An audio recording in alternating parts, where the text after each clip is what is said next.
You need to talk about yourself in an elevated way to yourself, and don't make dumb jokes to your friends about how ugly, fat, skinny, unworthy, whatever it is that your qualm is, you are. Do not make them, because they materialize. Whatever you say materializes. It is the craziest thing. I've talked about this a lot. I have a very close friend, the most beautiful girl you'll ever see. She always talked about how big her nose is, how ugly her nose is. Guess what I can see when I see her? Her nose was normal. And now, because she's talked about it so much, that's what we can see, ladies and gents. Step 2 is also about internal work. You need to reframe your limiting beliefs. If you have done my Become Her course, you will know all about reframing of limiting beliefs. For example, a limiting belief might be, I'm shy, I can't talk to people. That is not my limiting belief, but that could be yours, right? So I'm going to use it. I'm shy, I can't talk to people. That belief is going to limit you because you're not going to put yourself out there and you're not going to talk to people who you want to talk to. However, everything can be reframed. One of the things you cannot change, but always look to improve. It's like how Apple sold computers and then they added smartphones and then tablets and watches and AI or whatever.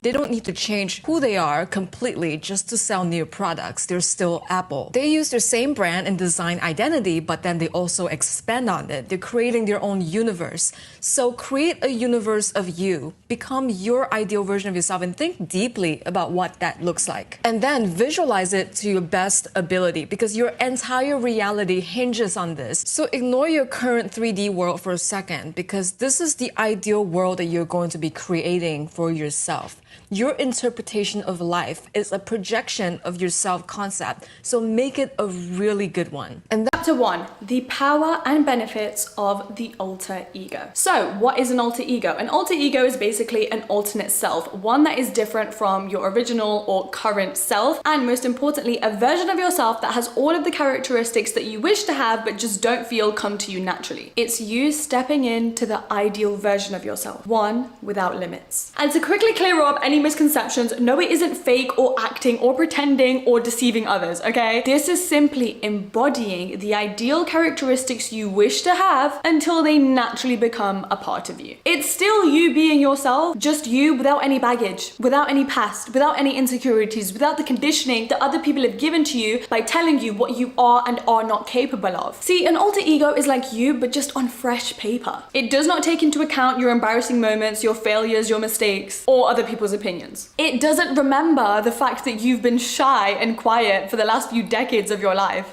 Number 5, elevate your routine. I can't believe we've almost got like 18 points, but number 5, elevate your routine. Dream girls don't have a random routine. Even I try with my young children, and I don't have family around here to help. My mum lives in London, but even I try and implement routines, because without routines, empires fall. Okay, you need to have things that you anchor your day with. I like to drink Hydrolyte water by Element, LMNT, not an ad, but that's what I drink because I try and maintain a keto diet at the moment. It makes my brain powerful. If you're watching this video, you're like, Margarita, it's like 20-30 minutes long. If you're listening to this podcast, you're like, wow, this is incredible. That's because of keto, because my brain is firing at a different capacity, okay? the key word here is to be. It will always go back to who you are being, because at the end of the day, every single thing is just the story that you've decided to live, and you are the source for that. You are the author of your own biography. So take this really seriously. This is your life, to be or not to be. This will make it easier to dismiss any kind of lies that people say about you or gossip when you understand that you're the only source, and it's about forming your identity. Only you have the truth about yourself. You and your reality are just the result of what you have accepted as the truth. So once you set your beliefs into stone, everything else is going to follow you. Don't wait for reality to happen. Reality is waiting for you to take the lead. So understand that your whole life is a projection of your self-concept. It's the foundational beliefs that you interact with on a daily basis, meaning the way that you see the world, and that becomes your entire life.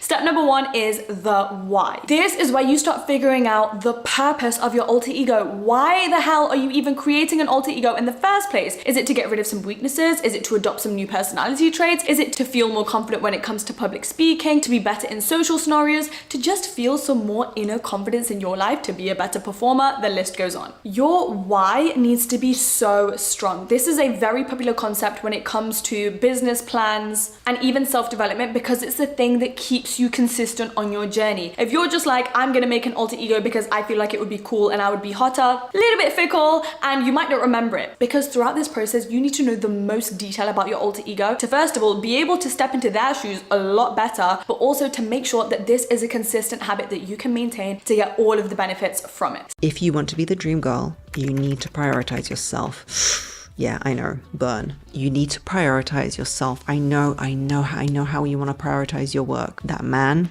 you want to meditate on why he didn't text you back. You want to think about why he doesn't like you enough. You want to text your girlfriend about why he doesn't like you. Wrong. Every time you're thinking, oh, has Derek eaten? Have you eaten? Has he had a good sleep last night? Have you had a good sleep last night? Has he, is he taking his vitamins? Have you taken your vitamins? Refer it back to you. If you are used to being selfless because of the way society has built women these days, you need to learn to start being selfish. Selfish. Yes, I said selfish. Controversial. I know. Oh my God, we can't be selfish. If you, my friend, who's 99% selfless, will become a little bit more selfish, the world will survive. In fact, it will be better without you sacrificing yourself constantly, okay? Self-care, nourishing meals. That is up to you how you do that. Do you want to be vegan because you need more vegetables? Do you want to be keto because you want to have brain powers like me? What do you want in your life? Cultivate it. Do some research. Put yourself first. Treat yourself like a beloved pet, because I know you love your pets and you will put energy and time into them.